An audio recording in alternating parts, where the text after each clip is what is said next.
A shipping container was drifting in the vast ocean, and inside it was a pregnant woman. She was an illegal immigrant who had originally been smuggled on a ship, but the vessel capsized unexpectedly. Miraculously, she didn't sink with the ship. When she woke up, she peered through a hole in the container and saw an endless expanse of sea surrounding her.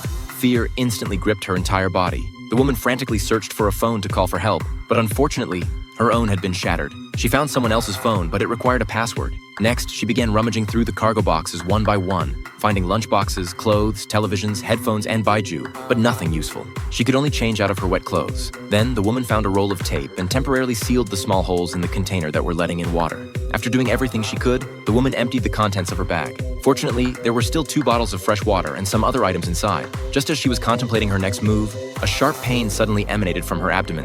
It was clear that she was about to give birth. Amidst a torrential downpour, the woman successfully delivered her child.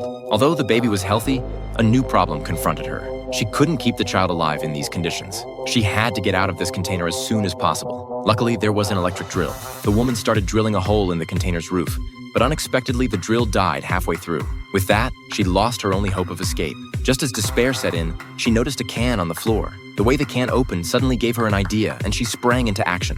First, she tied a long rope to one end of the metal sheet, then gripped the other end of the rope tightly with both hands. Finally, she used all her strength to pull the metal sheet downward, just like opening a can. The woman put nearly all her body weight into it. For the sake of her newborn child, this mother gave it everything she had. At last, she pried open the seemingly indestructible metal sheet. Sunlight poured in, shining on their faces, as if symbolizing the start of a new life. However, when she climbed out of the container, she felt even more desperate. Outside was a boundless ocean, and the shipping container appeared so tiny in the vast sea. Will the woman be able to survive with her child? If you're interested, you can search for the movie Nowhere.